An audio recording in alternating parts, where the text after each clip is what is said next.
оқырмандарым, міне кітапханаға кіріп келгеннен бері кітапханашыларымыздың балаларды баурап алуына куә болып қалғаны, тез тіл табысып, олардың кішкентай жүрегіне жол таба білуі өте заңды. Жаз бойына кітап дегеннен алыстап қалған оқушыларымды жақындатып беріп жатырғаны маған қатты ұнады.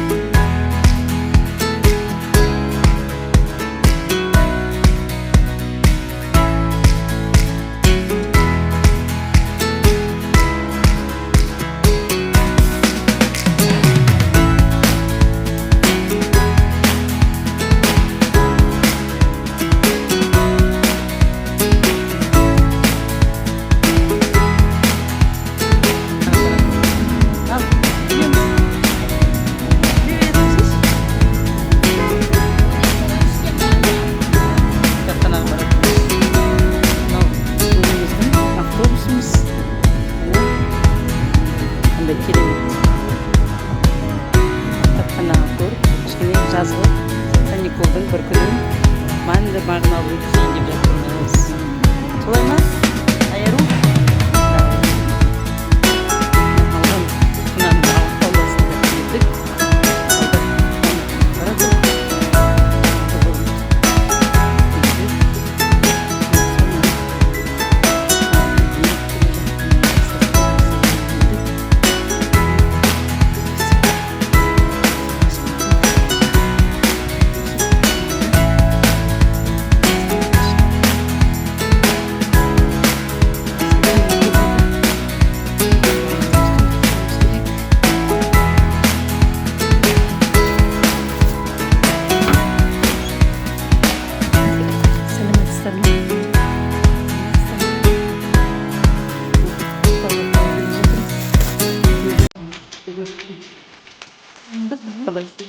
Балалар бойында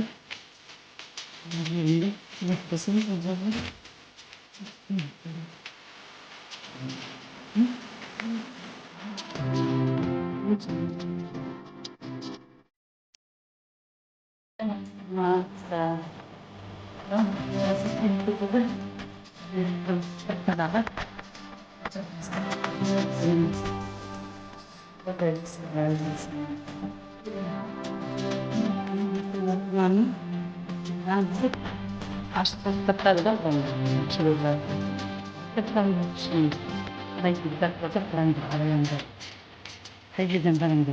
Қандай кітап оқисыңдар? Ұнаған қараңдар. Сіздер жастар болың.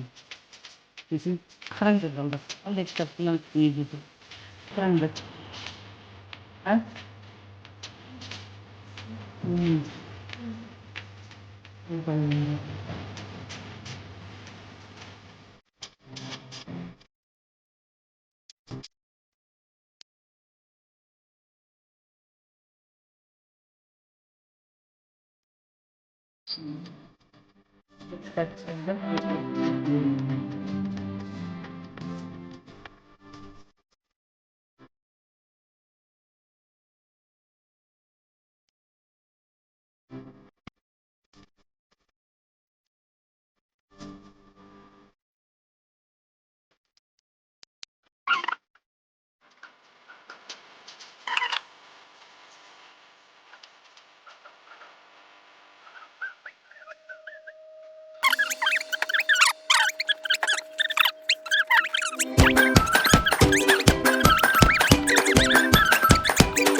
сын са қа оқиш сын сақасын жұртқа тастап кетейін, сен жұртта сол сақаның жанында отырасың дейді. Сонымен Нұрбай жалмауыз кемпірге уәдесін беріп жылқыларын айдап кетіп қалады. Ертеңіне көшеді. Жалғыз баласының алтын сақасын ұмыттырып жұртқа тастап кетеді. Ауыл жаңа қонысқа көшіп барады. Асық ойнап жүрген бала алтын сақасы жоқ. Бала алтын сақасын жоқтап жылайды. Сонда әкесі: кеше көшіп жүргенде жұртта қалыпты. Жылқы ішінен бір ат таңдап мініп, өзің барып алып қайта ғой дейді. Не дейді? Сөйтіп ол жұртқа кетеді екен. Сөйтіп жұртқа кетсе, жаңағы алтын сақаны тауып алады да, алтын сақаны басына кім отырады? Жалмауыз кемпір отырады. Оған айтады: әже, шеше, анау сақанды алып берші дейді ғой. Кемпір не дейді? Өтірік. Не дейді? Мекендікке салынады да: шырағым, өзің түсіп ал. Өтірме, не дейді? Отырсам, кәріліктен отырсам тұра алмаймын, тұрсам отыра алмаймын. Менің не дейді? Қайымнан түсем, мен алмаймын, менсем түсе алмаймын дейді бала. Сонда баланың тайы сақаның жанына жата қалады екен. Бала сақаны алып, қуып не істейді? Тұра қашады екен. Жалмауыз кемпір тұра қуады. Әрі қуады, бері қуады. Ақыры күрекпей бір тісін астық тастап алып жібермегенде тайдың бір аяғын жұлып түседі екен. Енді екінші тісін не істейді? Тағы бір тісін жұлғанда тағы бір аяғын жұлып кетеді. Тай екі аяқпен шауып жөнеледі. Жолында бір бәйтерекке кез болады екен. Көрдің бе? Яғни қызық па? Қызық бәйтерекке кез болады екен міне. Сол кезде міне оқыш не дейді? Бірінші топ айдың жүзі дөңгелек, ақтерек пе көктерек шауып алдым бәйтеректен.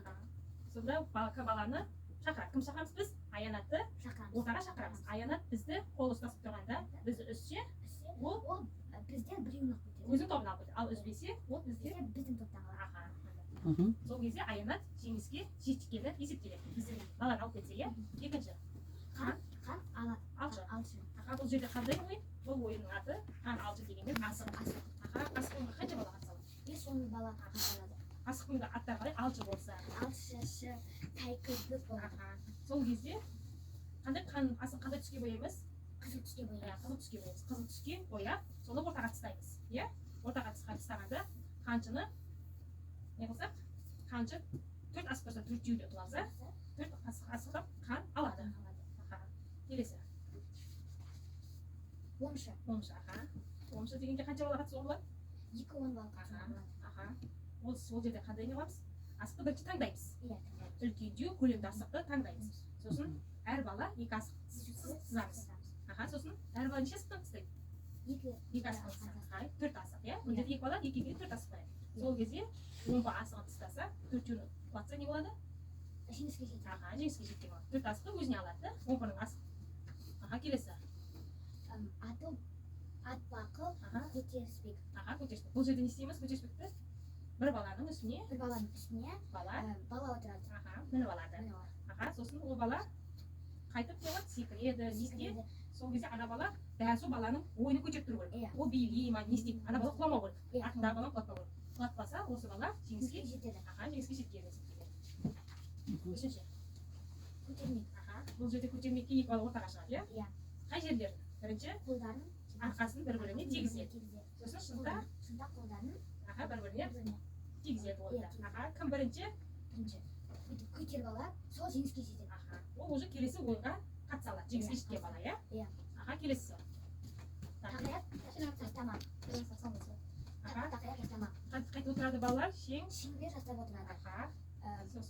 Сосын бір баланы артына білдірмей жүгіріп шеңберді айналып, бір баланың артына тақияны тастап кетеді. Сосын тақияны сезіп қойған бала тақияны алып қойған баланың артынан жүгіреді. Ама тақия алған баланың орнына, тақияны алып жүгірген бала орнына отыруға тырысады. Ал отырып қойса, ол бала жеңіске жетпейді. Жеңіске жеткені болады. Отырса, иә? Сөйлеңіз. Түйілген орамал.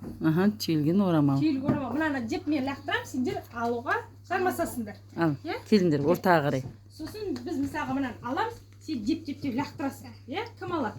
Ал мен тістеймін. Ал жүк. Енді біз лақтырып қолдан келсе түсірмеуіміз керек жерге. Лақтырып, аянатқа лақтырып. Сол ортада жүре беру керек. Ой, әнеки. Уже сен кім аянат жастай алмай, кім ару? Енді аяру. Ол әнеки. Сен ойыннан шығасың. Ойыннан шығасың. Ой, әнеки. Ал енді біз қолдан келсе түсірмеуіміз керек. Ой, әнеки. Аянат ойыннан шығады. Міне. Бек болады. О, құттықтаймыз, шапалақтаймыз. Кім тігіп берді көйлегіңді? Мама. Мама? Қашан тігіп берді? Қайсы байлайтын жері қайсы? Әдемі ма? Қай жері ұнайды саған? Сол жері ұнай ма? Күшті, құтты болсын. Енді сабақты күшті оқы, е? Қайда барасың? Ауылға. Қай ауылға? Бесқаладағы. Бесқалада кім бар? Жиендерім. Жиендерің. Кім деген жиендерің? Ол апаларың бар ма не? Апаңның аты кім? Сынаты Галия. Маманың қыздары ма?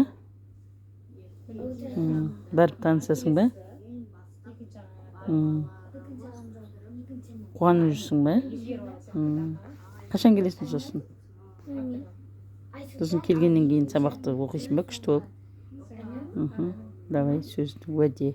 Айхан ал. Оқыған сразу оқып алып, жеткізуге тырысады. Керемет. Озат та екпінді ма? Екпінді. Екпінді ма? Дәл осы үйге жүрсең сөйтіп Медресе бас. бірінші кезекте не керек дедік мана біз Білім. Ахмет білім өзінің болса сен бәрін жеткізуге жеңесі бәрі нәрсені жеңесің. Себебі білім ойға да әкеледі, ақылға да әкеледі, сабырға да әкеледі, бәріне де әкеледі. Біреулер Лента на пороге, открыты двери, жаркие